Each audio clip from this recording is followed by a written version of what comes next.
The Ghost Protocol, the power of invisible transformation. There's a hidden tribe among us, moving silently through the world. You pass them on the street every day, yet they remain unseen. They don't broadcast their lives on social media. They don't flaunt their morning routines at cocktail parties. They don't wear their challenges as trophies or post their gym sessions as fleeting stories. They've mastered a skill most never grasp, the art of fading from distractions and shining in the presence of opportunity. While the world performs for likes and followers, these individuals have vanished from the spotlight entirely. They've gone ghost, not out of fear, not to escape life, but because they've unlocked a secret. The greatest transformations happen in silence, in the unseen corners, in the quiet spaces where no one's watching. They've learned that true power lies in the invisible realm. While others chase attention, they chase results. While others optimize for validation, they optimize for growth. While the crowd builds followings, they build themselves. These people have cracked a fundamental truth about human nature. The moment you publicize your transformation, you dilute its power. When you turn your growth into a performance, you stop living it. When you make your journey content, you become a character in a story, not a person becoming something greater. Today, I'm inviting you into this invisible revolution. I'm going to show you how to disappear from the noise so completely that when you re-emerge, you'll barely recognize yourself. This isn't about retreating from the world or becoming a recluse. It's about strategic invisibility, understanding that in a world where everyone shouts, the quiet voice pierces through. In a society obsessed with performance, authenticity is magnetic. In an era where everyone craves attention, true power belongs to those who cannot be distracted. Here's a truth I've uncovered after studying countless transformation journeys. The loudest talkers about change are often the ones who change the least. They proclaim their new diet on Monday with a lengthy post about how this time is different. Tuesday, they share gym selfies with hashtags about discipline. Wednesday, they craft captions about their why and their commitment. By Friday, they're back to old habits, already planning their next big announcement. This isn't a lack of willpower. It's not a character flaw. It's psychology at work. When you announce your goals, your brain rewards you with a dopamine hit, as if you've already succeeded. The likes and comments flood in, giving you validation for the intention, not the action. The announcement becomes a substitute for achievement. The planning replaces the doing. The talking drowns out the work. But there's a deeper issue at play. When you share your transformation publicly, you're not just seeking applause, you're handing over your accountability to people who don't truly care about your success. You're letting strangers judge your progress. You're turning your personal growth into a public spectacle. And here's the harsh reality. The same people who cheer your announcement will quietly relish your failure. Not because they're cruel, but because your stumble validates their own stagnation. It makes them feel better about not changing. The most dangerous phrase in personal growth isn't, "I'll try." It's, "I'm going to start." The moment you say it aloud, you've already lowered your odds of success. You've turned a private promise into a public performance. You've shifted from internal drive to external validation. The game changes from, "Can I do this?" to, "What will people think if I don't?" Ghost Protocol. Rule number 1. Never announce what you're building. Let your results speak for you. This doesn't mean you can't share your story later. but you share it after the transformation, not during the process. You reveal the destination, not the map. You show the masterpiece, not the brushstrokes. Think of a butterfly in its cocoon. It doesn't post updates about its metamorphosis.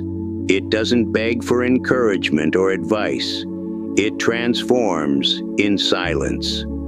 When it emerges, the world sees something entirely new. Your transformation deserves that same sacred space.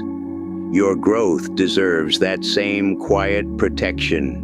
Every moment of your day, an invisible auction is taking place. Your attention is the prize, and you're not the bidder, you're the product. Advertisers spend billions to capture seconds of your focus. Social media platforms employ armies of psychologists and data scientists to keep your eyes glued to their screens. Entertainment giants use algorithms more advanced than those guiding spacecraft to Mars. News outlets craft headlines to hijack your emotions, fear, anger, outrage, all to monetize your attention. You think you're choosing what to focus on, but you're not. You're being harvested. Your attention is the crop, and you're both the farmer and the yield. Every notification is a bid for your mind. Every red dot is a tug at your focus. Every breaking news alert is a theft of your peace. Every memories to look back on prompt is an attempt to sell your present to your past. While you give your attention away for free, others use theirs to build empires. While you scroll through curated lives, they create content that captures more eyes. While you consume their thoughts, they sharpen their own.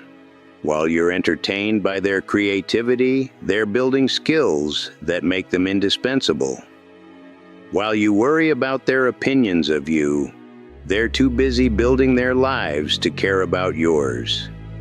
The people who've gone ghost have opted out of this auction. They've taken their attention off the market, made it untouchable, unbuyable. They've realized that in an attention economy, the person who controls their focus wins everything, and the person who loses it loses everything. This isn't about deleting apps or taking social media breaks. Those are band-aids on a deeper wound. It's about recognizing that your attention is your most precious asset, more valuable than time, money, or energy. And most people are giving it away to the highest bidder. Your attention shapes your thoughts shape your emotions shape your actions shape your destiny. Master your attention, and you master your life's trajectory. Lose it, and you lose everything else. The Ghost Protocol begins with reclaiming your mental real estate. It starts with understanding that every moment spent consuming someone else's content is a moment you're not creating your own. Every minute lost in someone else's algorithm is a minute you're not building your own system. Social media has turned us all into performers, but here's the truth. You're comparing your raw footage to everyone else's highlight reel. You see their vacations, not their debts. You see their promotions, not their panic attacks. You see their perfect relationships, not their midnight fights. You see their fitness transformations, not their dozens of failed attempts. You see their confident posts, not their insecurities. This comparison engine is designed to keep you feeling inadequate, so you keep scrolling, clicking, consuming. Dissatisfied people are profitable people. They stay online longer, chasing a sense of enough. But comparison isn't just a social media problem. It's become the operating system for how we judge our lives. Instead of measuring ourselves against who we were yesterday, we measure against someone else's curated today. Instead of tracking progress toward our own goals, we use metrics designed to make us feel behind. You're playing a game where the rules shift with every swipe, where success is defined by someone else's script. The Ghost Protocol means opting out of comparison entirely. Not by pretending it's unhealthy, but by stepping away from environments where it's unavoidable. Not by trying to feel good while scrolling, that's impossible, but by building a life so compelling you don't need to scroll for fulfillment. When you exit the comparison engine, you stop obsessing over others' lives and start focusing on what you're creating. You stop measuring your worth by likes and start measuring it by growth. You stop trying to impress strangers and start working to improve yourself. Here's a strange quirk of human psychology. The moment you perform an identity, you stop becoming it. When you post about being disciplined, you become less disciplined. When you talk about focus, you lose focus. When you share your productivity hacks, you produce less. This isn't because sharing is wrong, it's because performing steals energy from doing. Documenting takes time from building.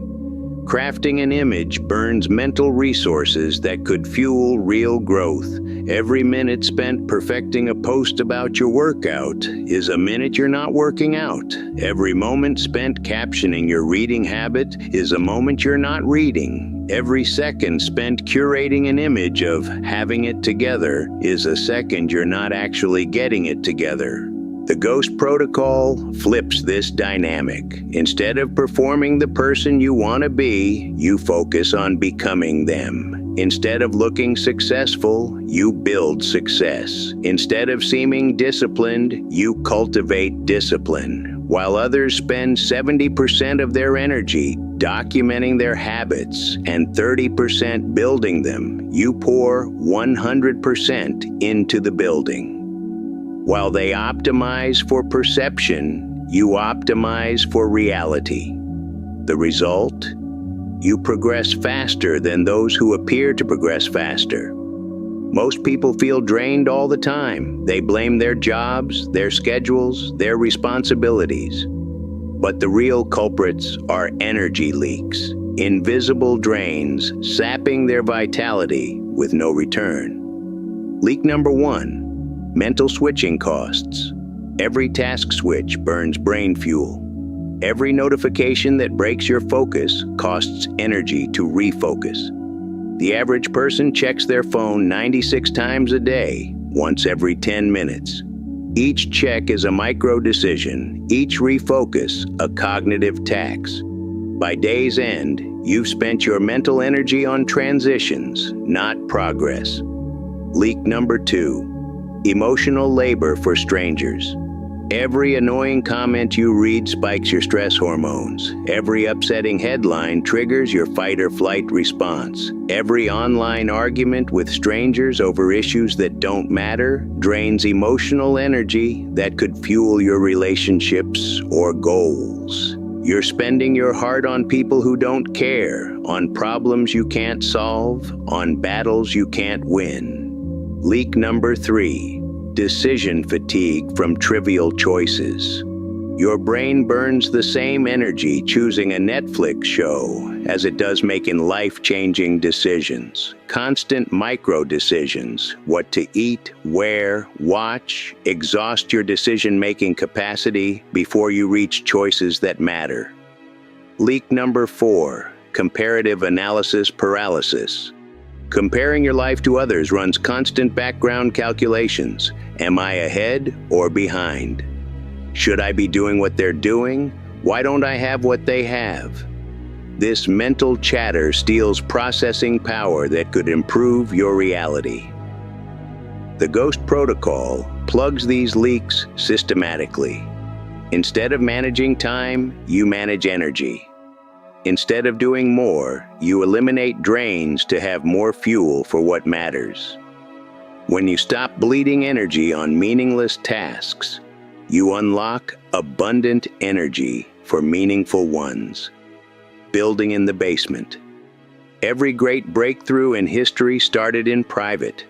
Einstein crafted relativity while working as a patent clerk, not lecturing at Harvard. The Wright brothers built the first airplane in a bike shop, not at a tech conference. Steve Jobs and Wozniak created Apple in a garage, not a boardroom. Marie Curie discovered radium in a shed, not a state-of-the-art lab. These weren't accidents. Private work is powerful because it's free from external pressure, premature judgment, or the need to justify your process. Your transformation needs a basement, a psychological space to experiment, fail, and iterate without an audience. A place to be terrible at something new without defending your right to be terrible.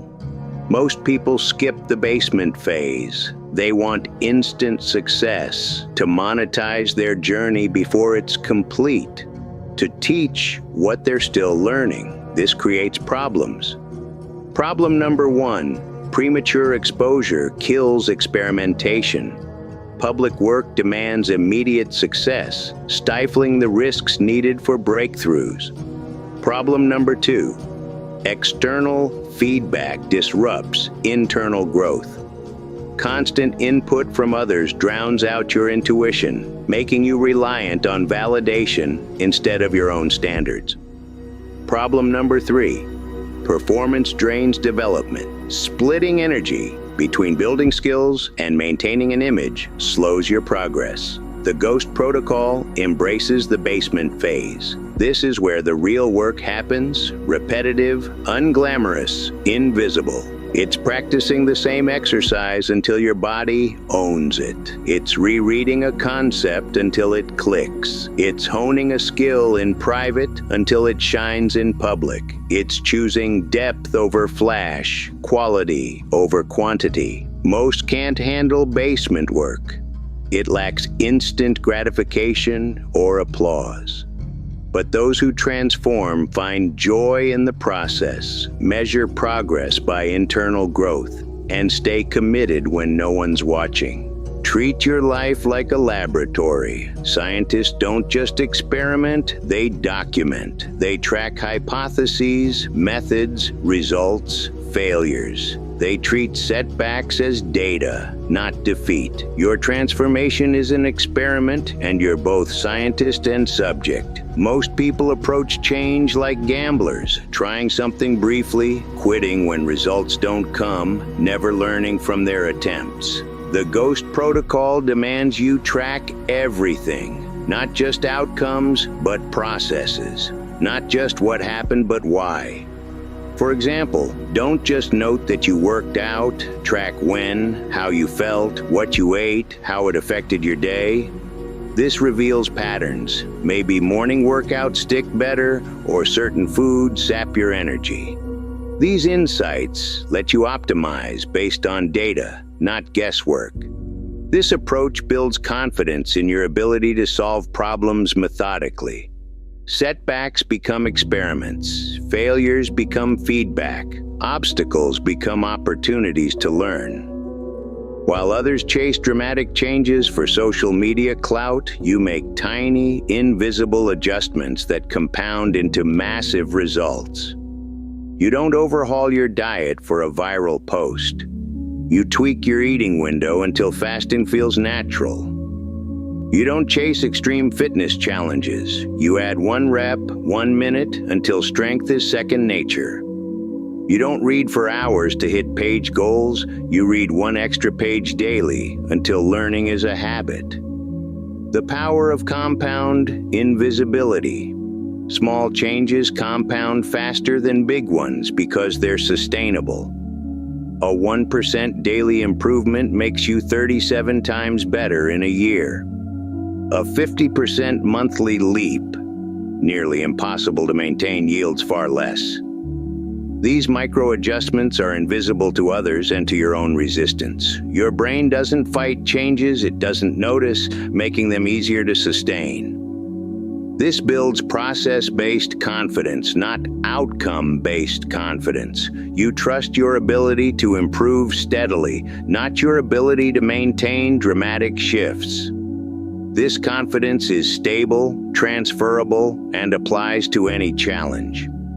While others consume content about skills, watching tutorials, reading blogs, taking courses, you're building skills in private, away from noise and opinions. Consuming content feels productive, but it's not skill building.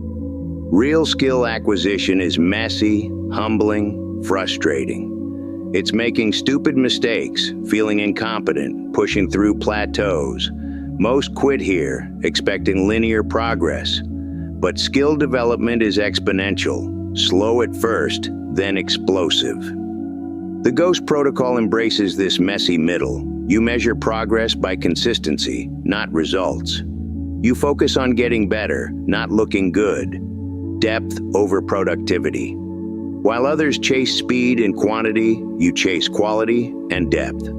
Productivity asks, how can I do more? Depth asks, how can I do this better? In an attention economy, depth is a superpower. While others skim many topics, you dive deep into a few. While they consume broadly, you understand deeply. This creates expertise over familiarity, value creation over consumption, focus as a trained skill, not a gift. Deep work requires defending your attention, saying no to most opportunities to say yes fully to a few, disappointing those who demand your time for misaligned priorities. The GHOST protocol makes this easier. When you're invisible, distractions fade and expectations vanish. After months or years of GHOST protocol, you re-emerge transformed.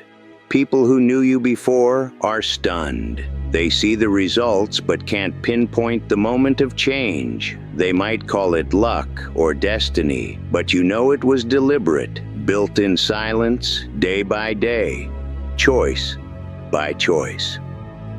You've developed invisible competence, the ability to make hard things look easy, complex things look simple, extraordinary things look ordinary. Others can't replicate it because they can't see the system behind it. They see the sculpture, not the chiseling. This creates a curious dynamic. People ask for your secret, but they won't believe it when you share it. Consistent, invisible work over time. They want a hack, a shortcut, a trick. You offer a process, patient, methodical, unglamorous. They seek magic. You provide method. You've shifted frequencies. Most operate on the frequency of instant gratification, chasing quick wins and fleeting pleasures. Others chase social validation, making choices for likes and approval. Both frequencies are crowded, noisy, frustrating. The GHOST protocol tunes you to the frequency of long-term compounding. You make decisions for your future self, not your current self. You optimize for who you'll be in 5 years, not who you are today. This frequency is quiet, uncrowded. Few think this way, so opportunities others miss become clear to you. Information others ignore becomes actionable. Challenges others avoid become appealing because you know difficulty today builds capability tomorrow. Coming out of GHOST protocol doesn't mean returning to the attention auction. It's not about posting every workout or sharing every insight. It's about selective visibility, appearing when you have value to offer, not when you need validation. You share results, not processes. You demonstrate solutions, not problems. This compounds your impact because you rarely seek attention. When you do, people listen. Because you don't overshare, your words carry weight. You've earned authentic authority through competence, not claimed expertise. Your transformation creates ripples. It inspires your family, friends, community, not through preaching, but through proof. When people see someone transform through disciplined effort, it expands their sense of what's possible. Your growth gives them permission to grow. Your discipline inspires theirs. But this only works if your change is authentic, not performative. People feel the difference between real transformation and stage inspiration. The Ghost Protocol ensures authenticity because it removes the performance incentive. You're changing for yourself, not for applause. Eventually, you reach integrated visibility. You've completed your underground transformation and operate in the world with new capability, but you don't return to the performance treadmill. You share value, not vulnerability. You protect your deep work time, even as you engage publicly. Your basement remains your sanctuary, connected to the process that built you. You stay loyal to your future self, not your audience. The Ghost Protocol isn't a tactic, it's a way of life. It's about choosing depth over distraction, growth over performance, results over recognition. It's about building in silence, refining in shadows, and emerging as someone new. Not for the world's applause, but for the quiet satisfaction of knowing you become who you were meant to be. Let me hit you with a truth that's going to shatter everything you believe about pain. Everyone's out there preaching about embracing the struggle, loving the hustle, or how the most successful people leap out of bed, thrilled to suffer. That's nonsense. I'm not here to feed you lies like the rest. I don't love pain. Enduring pain is tough. Grinding through it day after day is even tougher. And if someone claims they love waking up at 5 a.m., they're either not telling the truth or they're not human. Successful people don't do hard things because they enjoy them. They don't rise early because it's delightful. They don't hit the gym because it's a blast. They don't stick to their routines because it feels great. They do it because it's the only path to progress. It's the only way to evolve. It's the only way to become the person they're destined to be. But here's the game changer. The insight that will transform your life forever. The gap between where you stand today and where you dream of being, there's only one way across it. That way is a bridge called pain. You're going to cross that bridge whether you want to or not. The real question is this: will you choose your pain, or will pain choose you? Because here's the raw truth no one wants to admit. You're already in pain. Right now, you're just pretending you're not. The two kinds of pain. Let me reveal something that will blow your mind. There's a hidden graph of pain and pleasure that controls your entire life, and most people don't even realize it exists. Every day, you're faced with a choice between two types of pain: the pain of discipline or the pain of regret, the pain of action or the pain of staying stuck, the pain of growth or the pain of remaining exactly where you are. Let's break it down. What hurts more?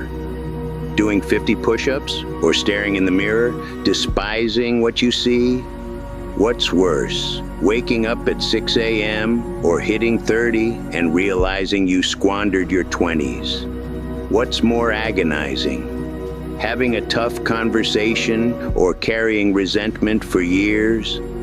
Most people think they're dodging pain by taking the easy road. They're wrong. They're not avoiding pain. They're choosing the worst kind. They're picking pain that compounds with interest, growing heavier every day.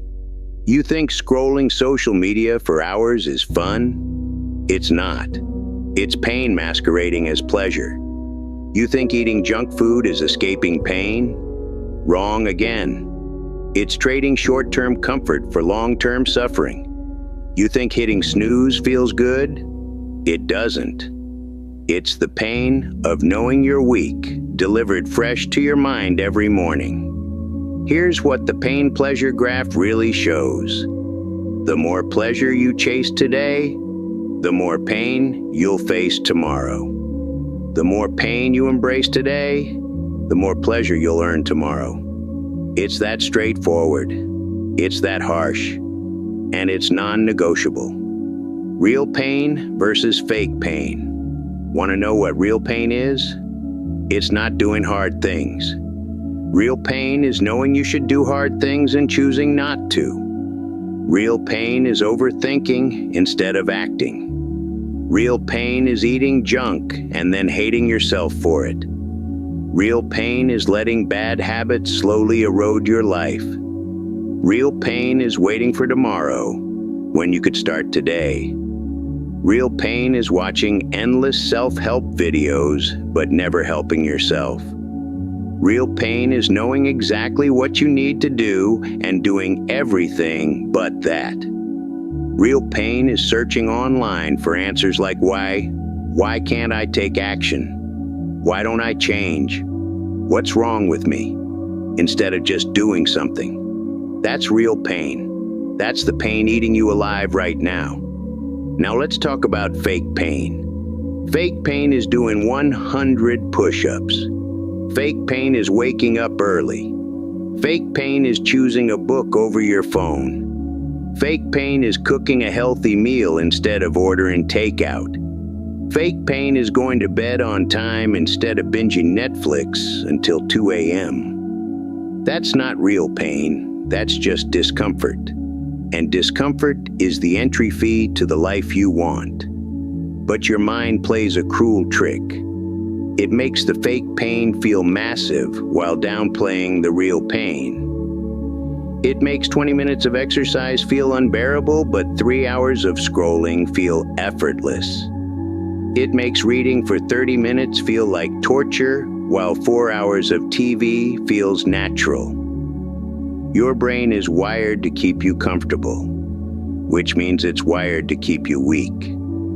It will convince you that the small sting of discipline is unbearable, while hiding the crushing weight of regret piling up daily. The bridge, listen closely. Where you are right now and where you want to be are like two separate worlds. There's only one way to travel between them, a bridge called pain. Not pointless suffering, not misery for misery's sake, but the pain of discipline. The pain of doing what needs to be done, even when you don't feel like it. The pain of choosing growth over comfort. The pain of becoming the person you're meant to be, instead of staying who you are. There's no shortcut. You can't fly over it. You can't swim around it. You can't wait for someone to build an easier bridge. The only path to your dreams runs straight through pain. Most people stand at the edge of this bridge, staring at their dream life on the other side, and say, "I'll cross it tomorrow." Tomorrow turns into next week. Next week becomes next month. Next month becomes next year. Next year becomes someday. All the while, they're paying interest on their current pain. The pain of being unhealthy compounds. The pain of being broke compounds. The pain of having no skills compounds. The pain of lacking discipline compounds. Every day you delay crossing the bridge, the toll gets steeper. But here's the beautiful part about discipline pain. It's temporary. The pain of waking up early fades after about 30 days when it becomes routine. The pain of working out eases after 60 days when you start to enjoy it. The pain of reading instead of scrolling vanishes after a week when you realize you love it. The pain of regret, that lasts forever, and it grows worse every day. Your daily pain portfolio. Let me give you a framework that will revolutionize your life. Your daily pain portfolio. Every day you choose which pains to invest in. You can pick discipline pains, small, manageable, temporary pains that yield massive returns. Or you can pick regret pains, pains that compound daily and steal your future.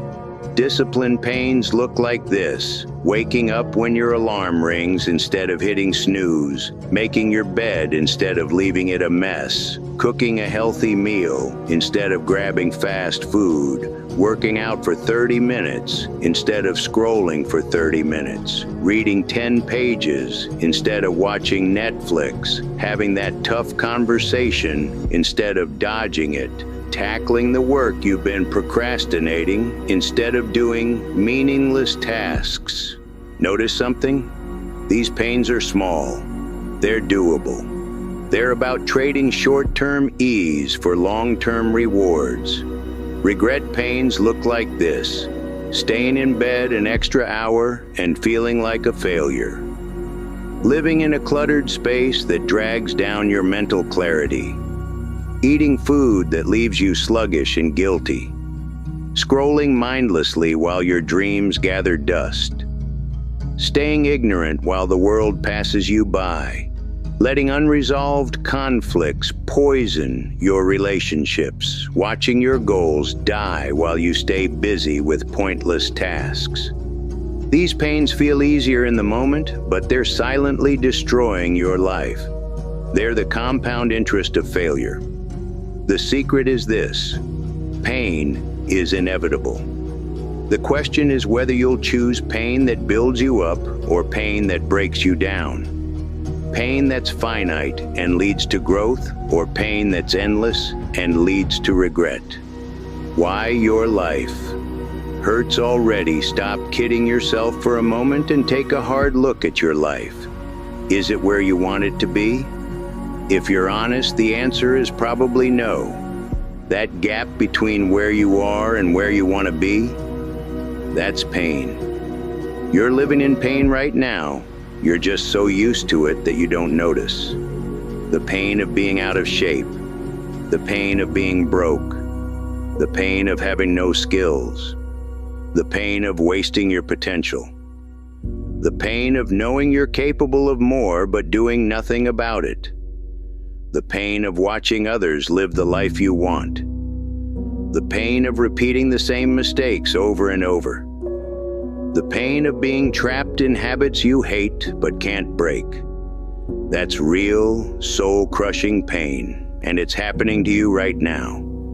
But because it's constant, because it's familiar, because it creeps up slowly, you don't see it as pain.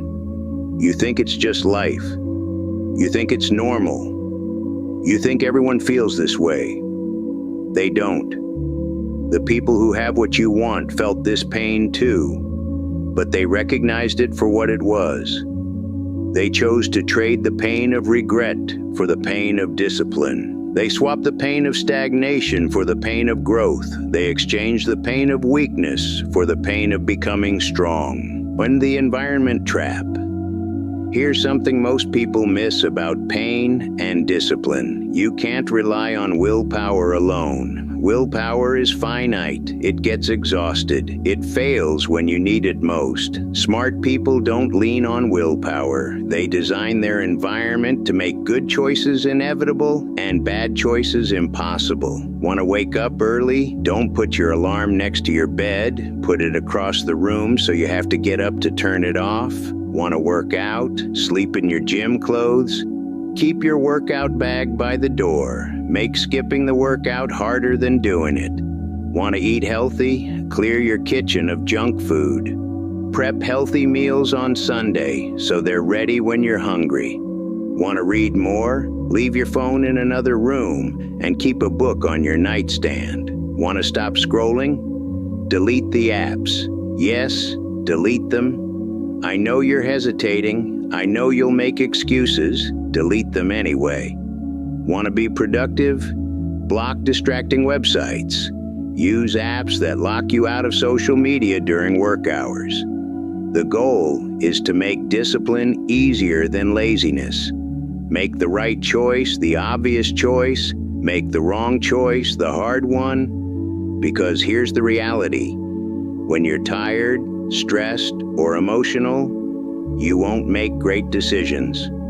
You'll take the path of least resistance. So design your environment to ensure that path leads where you want to go. Most people set up their lives to fail and then wonder why they keep failing. They leave snacks on the counter and wonder why they can't stick to a diet. They keep their phone by their bed and wonder why they can't wake up early. They surround themselves with unmotivated people and wonder why they can't stay driven. Your environment is stronger than your willpower. Shape it right, and you won't need to rely on motivation. The right choices will become second nature. The pain of being present. Here's a truth no one talks about. Being present hurts. Your mind doesn't want to be here, dealing with what's right in front of you. It wants to escape. It wants to dream about a perfect future. It wants to dwell on a past that makes sense. It wants to fantasize about things that will never happen. It wants to scroll through other people's lives instead of living yours. Being present means facing reality. And reality's often uncomfortable. Reality might be that you're out of shape and the workout is grueling. Reality might be that you have work to do and no desire to do it. Reality might be that you need to have a hard conversation and you're terrified. Reality might be that you're lonely, anxious, confused, or overwhelmed. Your mind offers countless escapes from reality. Social media, Netflix, alcohol, food, gaming, shopping, overthinking problems instead of solving them. Planning endlessly instead of acting, learning constantly instead of doing. These escapes feel better in the moment, but they're not better. They're just delaying the pain. They're adding interest to the bill. Being present means accepting what's real and tackling it head on. It means feeling your emotions instead of numbing them. It means confronting your problems instead of avoiding them. It means doing the work instead of just thinking about it. This is painful, but it's the only way forward. Every moment you spend escaping reality is a moment you're not building the life you want. Every minute you avoid discomfort is a minute you're not growing. Every day you run from pain is a day you're choosing a worse kind of pain. The action barrier. Most people think their problem is not knowing what to do. That's a lie. Your problem is not doing what you already know you need to do. You know you should wake up early. You know you should exercise. You know you should eat better. You know you should read more. You know you should spend less time on your phone. You know you should work on your goals instead of scrolling. Knowledge isn't your issue. Action is. Taking action hurts because it means giving up the cozy illusion that you'll do it later. It means facing the fact that you've been making excuses.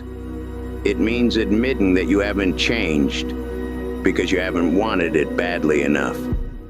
Taking action is painful because it means taking responsibility. It means acknowledging that your life is the result of your choices. It means letting go of the victim mindset that blames your circumstances on someone else. Taking action is painful because it means risking failure, trying something you might suck at, putting yourself out there to be judged, rejected, or mocked. But not taking action, that's far worse. Not taking action means staying stuck. It means watching others live the life you want. It means going to bed every night knowing you could have done more. It means looking back on your life with what ifs. The pain of action is sharp but fleeting. The pain of inaction is dull but permanent. The compound effect of pain. Let me share something that will both scare you and fire you up. Pain compounds. Every day you skip the gym, you get weaker. Every day you eat junk, your health declines. Every day you waste time, you fall further behind. Every day you avoid tough conversations, your relationships weaken. Every day you procrastinate on your goals, they get harder to reach. This is the compound interest of pain. It starts small, but it grows every day. But here's the flip side. Discipline compounds too. Every day you exercise, you get stronger. Every day you eat well, your health improves. Every day you do focused work, you get closer to your goals. Every day you tackle tough conversations, your relationships strengthen. Every day you practice discipline, it gets easier. The question is, which compound interest do you want working for you? Most people choose the compound interest of pain because it feels easier in the moment. They hit snooze because it feels better than getting up. They eat junk because it tastes better than healthy food. They scroll because it's more entertaining than reading. But compound interest doesn't care about the short term. It plays the long game. And in the long game, those who choose the compound interest of discipline always come out ahead. Think of it this way. Every choice you make is a vote for the person you want to become. Every time you choose discipline over comfort, you're voting to become disciplined. Every time you choose growth over stagnation, you're voting to become successful. Every time you choose action over procrastination, you're voting to become someone who gets things done. But every time you choose comfort over discipline, you're voting to stay weak. Every time you choose stagnation over growth, you're voting to stay unsuccessful. Every time you choose procrastination over action, you're voting to stay someone who doesn't follow through. Your life today is the result of all the votes you've cast. If you don't like the outcome, start voting differently. The social sting. Here's something no one warns you about. When you start to change, the people around you might try to hold you back. Not because they're bad, but because your growth makes them uncomfortable. Your discipline shines a light on their lack of discipline. Your progress highlights their stagnation. Your action exposes their excuses. When you start waking up early, they'll call you extreme. When you start working out, they'll say you're obsessed. When you stop drinking, they'll say you're boring. When you choose books over TV, they'll call you antisocial. This hurts. It hurts to realize that the people closest to you might not cheer for your growth. It hurts to outgrow relationships that no longer align with who you're becoming. It hurts to be misunderstood by people whose opinions matter to you. But this pain is necessary. It's the cost of becoming who you're meant to be. You have two options. Stay small to keep others comfortable, or grow and risk making them uneasy. You can dim your light so others don't feel bad about their darkness, or you can shine brightly and inspire them to find their own light. The people who truly care about you will support your growth, even if they don't get it. Those who try to hold you back are revealing something about themselves, not you. This doesn't mean you should be smug or judgmental. It doesn't mean you should look down on people who make different choices, but it does mean you can't let their discomfort stop you from growing. Sometimes the most loving thing you can do is show others what's possible. Sometimes the best way to help them is to become the best version of yourself first. 3. Mental models to master pain. Let me share 3 mental models that will reshape how you view pain. Mental model number 1, pain is information. Pain isn't your enemy, it's a signal. Physical pain tells you something's wrong with your body. Emotional pain tells you something's off in your life. Mental pain tells you your thinking needs adjustment. When you feel the pain of being out of shape, your body is screaming for exercise. When you feel the pain of being broke, your life is urging you to build valuable skills. When you feel the pain of loneliness, your heart is begging you to nurture relationships. Don't run from pain. Listen to it. What's it telling you? What's it pushing you to change? Most people treat pain like a foe to defeat. Wise people treat it like a teacher to learn from. Mental model number 2. Pain is currency. Think of pain like money. You're going to spend it one way or another. You can spend the pain of discipline now or the pain of regret later. You can spend the pain of hard work now or the pain of poverty later. You can spend the pain of tough conversations now or the pain of broken relationships later. The difference? Discipline pain is an investment. It pays off. Regret pain is a waste. It costs everything and gives nothing back. Smart people know pain is currency and spend it strategically. They invest their pain in things that build a better future, not things that ruin it. Mental model number 3. Pain is temporary. Quitting is permanent. Every discipline pain you face is temporary. The pain of waking up early fades once you're up. The pain of a workout ends when you're done. The pain of eating healthy disappears as you adjust. But quitting, that's permanent. The pain of being out of shape lasts until you act. The pain of being broke persists until you build skills. The pain of lacking discipline lingers until you practice it. Temporary pain for permanent gain, or temporary comfort for permanent pain. Which sounds like a better deal? The science of strength. Here's what happens when you push through physical pain. Like during exercise, your muscles break down, then rebuild stronger. The pain is the process of becoming stronger. Your mind works the same way. When you push through mental discomfort, doing things you don't want to do, resisting temptation, you're building mental muscle. You're strengthening willpower. You're carving neural pathways that make discipline easier over time. But here's the catch. This process requires recovery. Just like muscles need rest to grow, your mind needs rest to build discipline. That's why you start small. That's why you build habits gradually. That's why you celebrate small wins. If you try to go from 0 to perfect discipline overnight, you'll burn out. Your willpower will collapse instead of grow. You'll quit and convince yourself you're just not a disciplined person.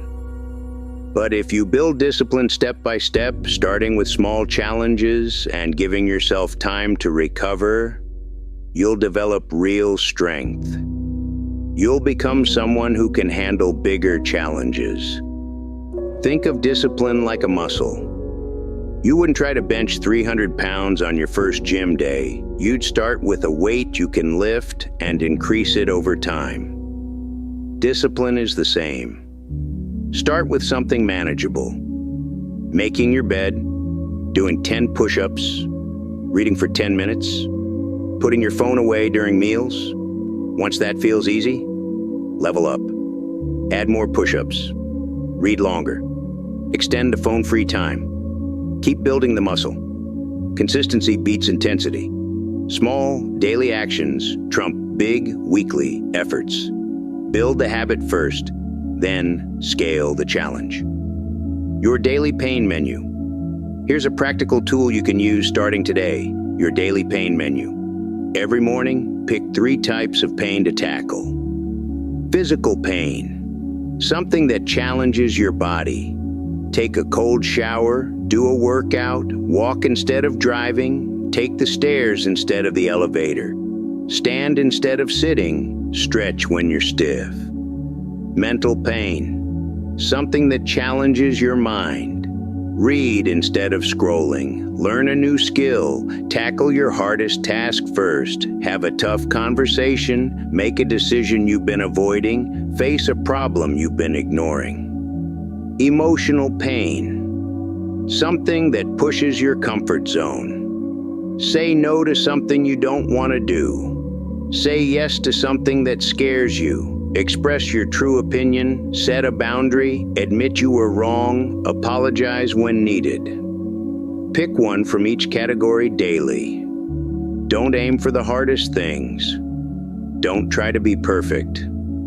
Choose something slightly uncomfortable and do it. The goal isn't to suffer, it's to build your tolerance for discomfort. It's to prove you can handle hard things. It's to build confidence by keeping promises to yourself. Start small. Gain momentum. Trust the process.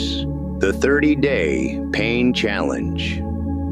Here's your mission for the next 30 days. This isn't optional. This isn't a suggestion. This is a challenge, and challenges are meant to be accepted. For the next 30 days, do one hard thing every day before 10 a.m. Not because you feel like it, not because you're motivated, but because you committed to it. This hard thing doesn't need to be massive, just something you'd normally avoid.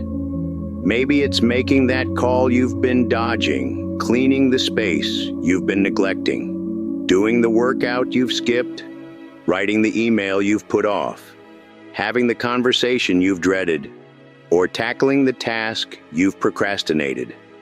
Do it before 10 a.m. Why? Because your willpower is strongest in the morning. By tackling the hard thing first, you prove to yourself you're capable. You start the day with a win. You build momentum for everything else. After 30 days, something incredible will happen. Hard things won't feel so hard.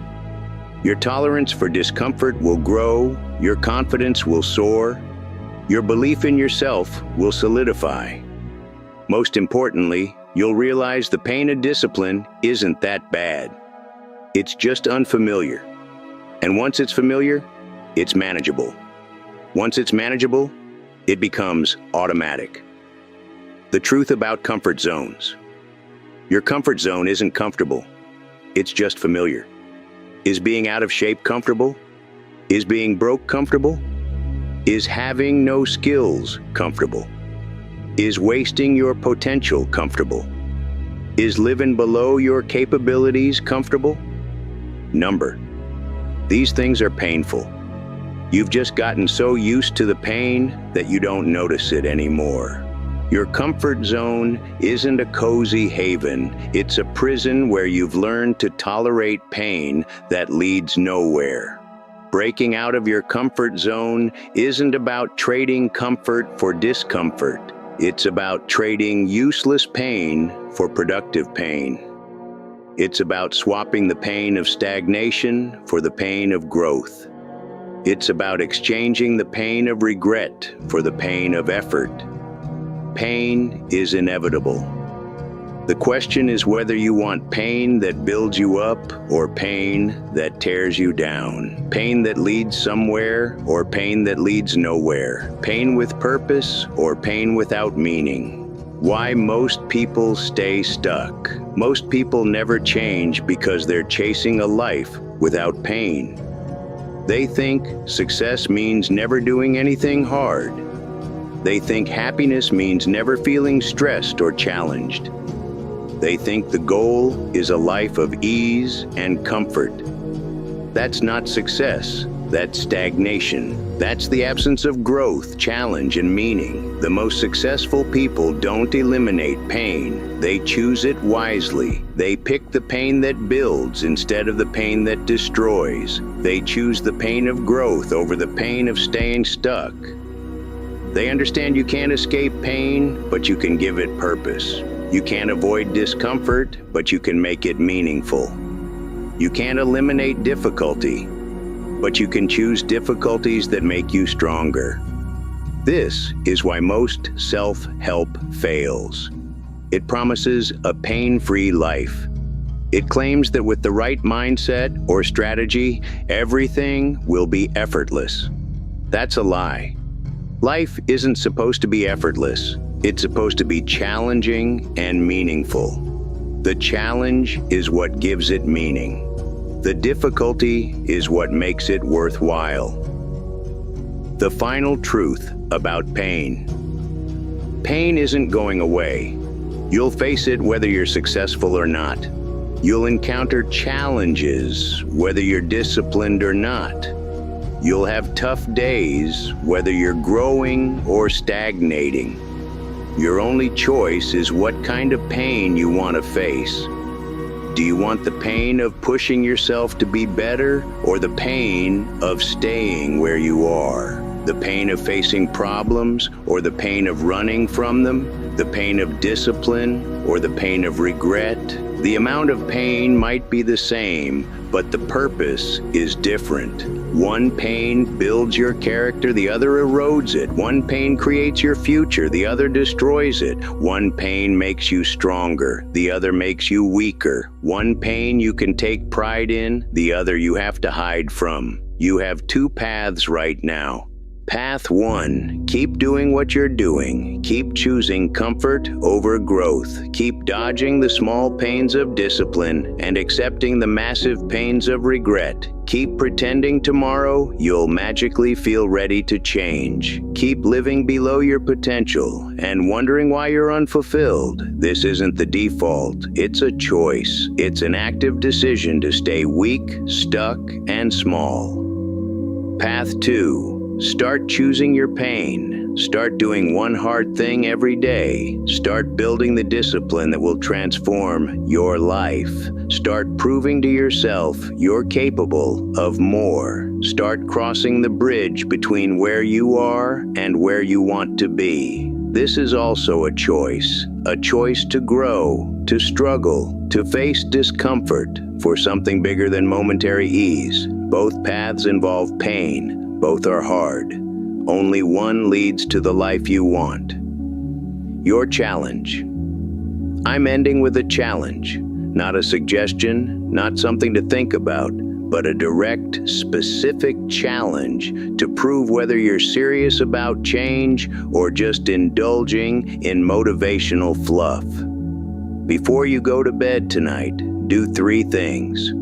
Write down one thing you've been avoiding because it's uncomfortable. Not something huge, something specific and doable.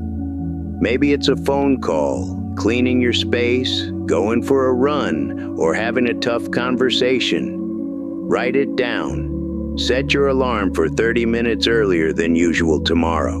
Not 2 hours, just 30 minutes. And place it across the room so you have to get up to turn it off. Do the thing you wrote down during those extra 30 minutes tomorrow morning. Don't overthink it. Don't negotiate. Don't make excuses. Just do it. That's it. 3 simple steps. But I guarantee 90% of people reading this won't follow through. They'll think about it, plan it, tell themselves they'll do it tomorrow, but they won't. What kind of person are you? Are you someone who consumes motivation but never acts? Or are you someone who takes challenges seriously and follows through? Are you someone who makes excuses about why today isn't the right day? Or are you someone who knows there's no perfect day, only today? Are you someone who chooses comfort and wonders why nothing changes? Or are you someone who chooses discomfort and watches everything change? The answer isn't in your thoughts. It's in your actions. Show me what you do in the next 24 hours, and I'll tell you who you are. Pain isn't your enemy. It's the bridge between who you are and who you want to be. You're going to cross it whether you like it or not. The only question is whether you'll choose your pain or let it choose you. Stop running from it. Start running toward it. Stop avoiding it. Start embracing it. Stop fearing it. Start wielding it. Because on the other side of that pain is everything you've ever wanted. But you'll never know unless you cross the bridge. The choice is yours. The time is now. The bridge is waiting. What are you going to do?